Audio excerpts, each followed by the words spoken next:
Folks, what's going on? It's your boy Arden here from the Side Head Honcho. We're back with a new interview, which has been a long time coming. At this point. Well deserved. Yes, well deserved. Absolutely. We've gone on 2 years of knowing each other, you know, and from a distance, I've had the chance to honestly become a genuine fan of this artist to the left of me, from the freestyles, from the projects, from the visuals, from the branding.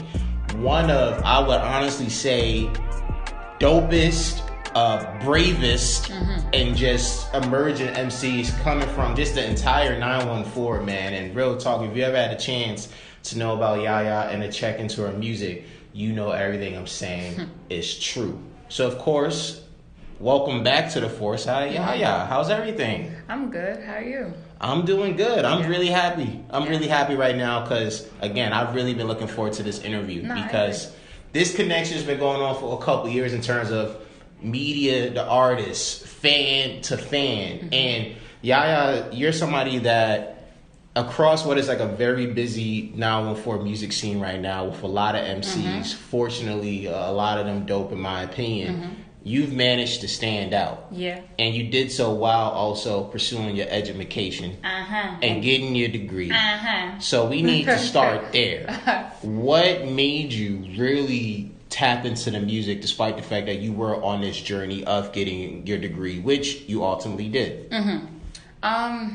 Honestly, it was unintentional. Like, I started off, I would do freestyles here and there on Instagram. You know, Instagram, they'll have like challenges. Like, I think my first freestyle ever was like hashtag 10 toes down challenge. Yeah, right? Sounds about right. And for a long time, I would always put like hashtag, but I'm not a rapper. And it was kind of like super hot fire. It was like, I wanted everyone to know like, hey, like it's me. I'm in school. I still want to be a teacher, but like I'm also really good at rapping. And it was like a talent for so long like that I suppressed. And then when I got to maybe like my sophomore year of college, I was like, I think I kind of want to do this. Like, so I had my first little shot with Black Vanity, and from then. Yeah, and this is something that, again, from a distance, right? Somebody, you know, like me, or if you had the chance to get into Yaya as well, you see the freestyles where you go, okay, like, yo, she's really dope. Okay, this is crazy. And then you see the fact that she runs with the Vanity, you know, two MCs a lot of us in the area respect, you know, very much Oak and, you know, and Shorts. How did that play come together? So I actually had Shorts on Instagram. Okay. And he would comment underneath all my freestyles, like, when you're gonna take yourself serious, like, let's go, that kind of thing. And one day he called me. I was on break from college. Come to the studio. I'm like, you know what? All right.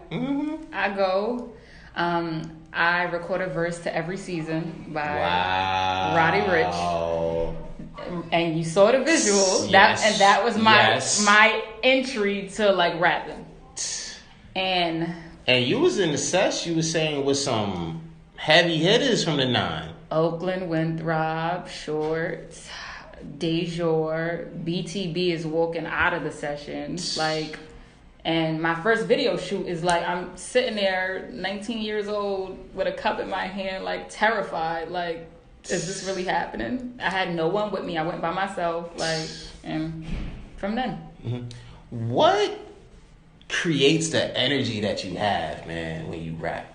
Because speaking to you, right, off record, such a nice energy, such a nice vibe, right? And then when you start rapping, it's a whole nother person. Where did that energy come from, yo? So I'm the youngest of 5. Okay. And I have 3 brothers. All right, the math is starting to math. Keep going. Right. So the math is starting to math. Having 3 brothers, they'll be quick to like, shut up, little girl, you don't know what you're talking about. Like little bro you. And when it came to like rapping, I wanted to kind of treat it like football. Okay. If I go in the living room on football Sundays, right, and I make a comment about what's going on in the game, they're going to be quick to shut me down. Yep. So I kind of looked at it like, know what the fuck you're talking about? Yep. So nobody could ever tell you nothing. Wow. That does make a lot of sense. And that does make a lot of sense. And then starting off with two in a male group, like, definitely only intensified that. Mm-hmm. That's something that's so ingrained. It's a male-dominated industry. Like, it's something so ingrained in it that, like, it comes with it. It's just, like, more so, like, how far or how hard am I going to work to tear down that wall or break down that barrier? And how do you maintain such determination? Despite knowing that it's going to be a fight. It's going to be a long fight, and you got that type of determination. I think just the response I get, like, just continuing to, like, be me and, like, my authentic, genuine self. Like, what could you really tell me? I love the confidence. And, you know, for me, I'm enjoying this so much, because I feel like there's a lot of people out there, both men and women, or just anybody in general, who needs to hear that reassurance. Like, you got to have reassurance in yourself. You got to be able to go against the noise, right? Yeah. And to even go back to the music, right? Because you also got to have confidence in your strategy. So, yes, you gave us a project and search of a sound, but you have chosen to go down the path of, I'm going to do these freestyles, I'm going to give you some singles, I'm going to give you some visuals, but you haven't felt pressed to be like, oh, I need to do an EP, or I need to do a tape, when 9 out of 10 MCs are doing such things. Why is that?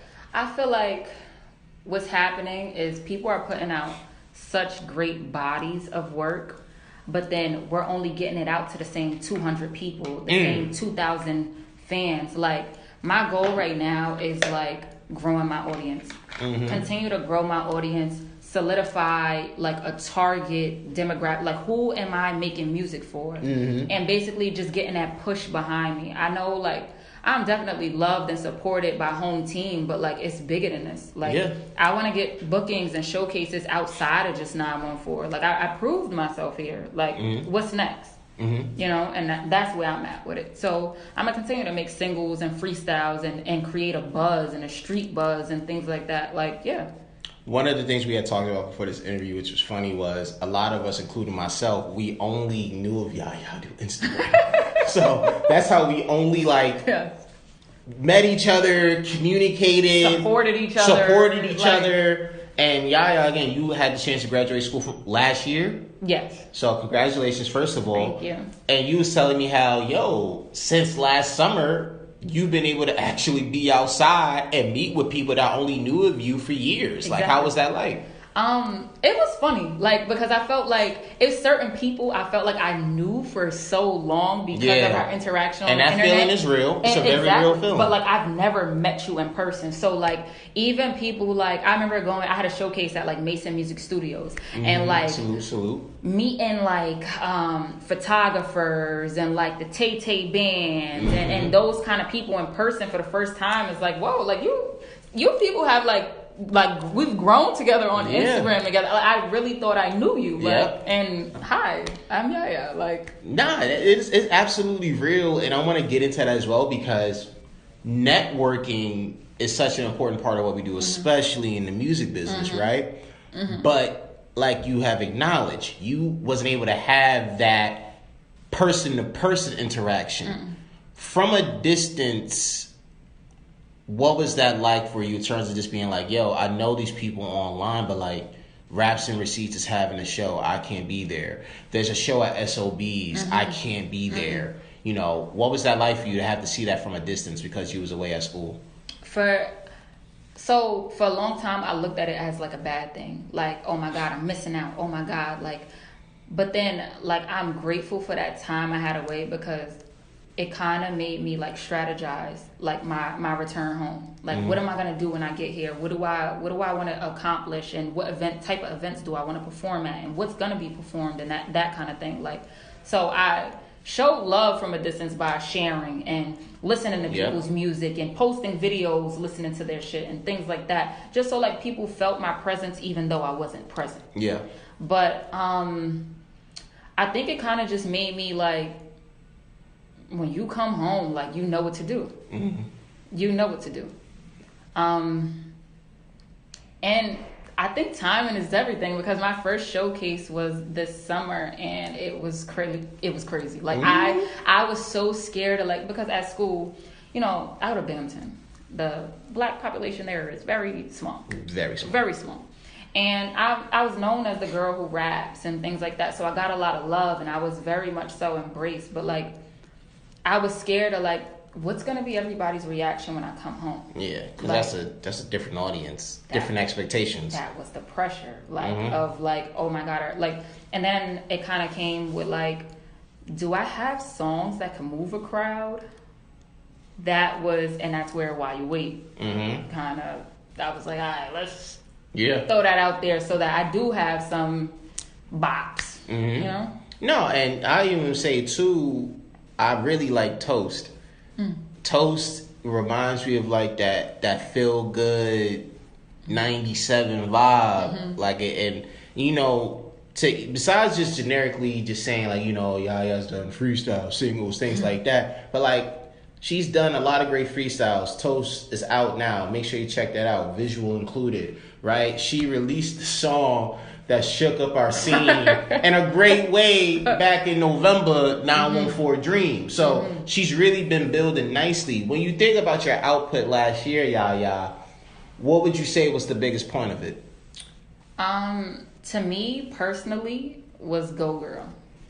Like, it was just such a personal song. It was such a gift to my friends, to where like, my goal is always to create music to move people. Absolutely. And I played it my graduation day for my family, and just like seeing their reaction, and the tears in everybody's eyes, and like I did what was needed to do. Even though like, of course, Dreams was definitely a high point, but like Go Girl meant a lot to me. What were some of your earliest rap memories?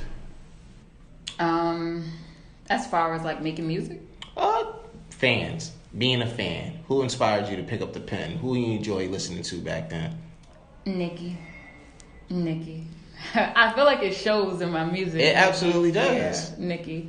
I think that like female rap is kind of missing the like authenticity, or like that connection. I feel like it's super sexualized, and that's not an issue. Like, I'm not against it, but it's over sexualized to the point where like I can't relate to anything. Like, it's no way, as black women, we're going through what we're going through, and nobody has a song that can touch somebody or like move me. I get into my feelings and I got to turn on a male artist. Like, wow, you're the first person I've ever heard said that. The first lady I've ever heard say that, yo. Like, damn. It's just lacking like connection. I don't think, female rappers are really thinking about, girls at where I'm at with, the mental issues and being black and, dealing with, sexuality and things like that. It's just like, there's no connection. It's a disconnect. Why do you think that is, though? Because it seems like some of them, like, let's say like a Megan, for example, right? College educated, does a lot of great stuff outside of the music, but she also does what you think is a problem musically. Why do you think that is the case? I think everybody, we're in such everyone wants to sell records. It's about money. It's about being hot. It's about, the accolades that come with it. So I think no one is really, that once you get to a certain level, I feel like a lot of artists lose their hunger and like what got them there. So I don't think anybody's really hungry, if we're being hungry in a sense of like creative wise. I think everyone's hungry money wise, like, absolutely, and want to be successful and sell records and things like that. But nobody really, got that Nicki effect. That is a fact. That is a fact. With you being on this journey, right? Couple more questions for you, y'all. With you being on this journey, you know what I'm saying, being relatable and hungry, right? And you're consistently showing it throughout the music. How do you make sure that consistently remains in everything that you do on a song? I think continuing to doubt myself. Like, why doubt yourself? Because I get a lot of praise and I got it a lot easier than most up and coming artists. I get a lot of love. I've been embraced. You're very self-aware. Like, you're like hyper self-aware. And I'm not saying it like it's a bad thing, but it's like, yo, you're extremely self-aware. Yeah. Like, I just been very embraced, and I get a lot of love. And like, I get love from people I don't know, I've never met, and things like that. So I think, like, I got to keep myself level-headed by doubting myself. Like, I'll be like, all right, humble yourself, like, calm down. Like, I think, you should. And I think that's what helps me. Like, just remembering, like, yo, it's still work to be done. You still got to get better. This isn't 1,000%. This isn't where it's at. Like, so you could listen to something and be like, nah, this is really good. And I'm like, I got 6 things I don't like about this. Like, and I think that's what keeps me level-headed. So how do you celebrate the right way, though? Because there are things for you to celebrate, though. So how do you celebrate? I just had this conversation with Steely. It's really hard for me to celebrate. Like, I'm such a output freak. Like, I'm so fixated on, like, get this out. Like, right now, like, with the freestyles, like, I make sure, like, if I'm gonna empty the clip with 3, I got 3 in the stash. Yeah. Like, so I think I celebrate. I watch my videos every night before I go to sleep. Okay. Or I'll listen to a song of myself every night before I go to sleep. Or I'll read something somebody wrote about me before I go to sleep. And it's like a way to remember, like, hey, you're great. People appreciate you. But when you get up tomorrow, 20 times harder. Yeah. So. Last question I got for you, Yaya. 2022, the remainder of it. What can we expect? I'm continuing the pace. Like, shit, even picking up the pace if we're being quite honest. Like, I want to be at every event. I will be at every event. I'm outside all year this summer. For so long, I felt like, I was away. I wasn't able to interact. This is really, like, the year for me to, like, hit the ground running. Like, so you're going to get tired of me. You're going to see me everywhere. I'm going to be everywhere. So, yeah. That, singles, visuals. We're going to keep up the freestyles. Things like that. And just growing the audience. I will say this, though, right? If we get tired of you, that is a good thing. And you're at the point where you need to work your way to making us tired of you. Because we've enjoyed what we've gotten from you. We want to see more. And it's a good thing when we reach that point where we're like, yo, sit your ass down. Like, go away for 8 months. Right. You know what I'm saying? So I'm very much looking forward to seeing you get to that point. Because it's about what we're about to see. So, folks, make sure you check out Yaya. Please. All of the socials will be seen around here somewhere, as well as in the bio. Again, we appreciate you for the interview. Thank you for what you do. Thank you for your love for Forsyth. And thank you for having me. No problem. And always keeping me in the minds, fresh in the minds. That's what we got to do, man. This is what we got to do, and you make it easy. This your boy Arden talking to you. See you next time.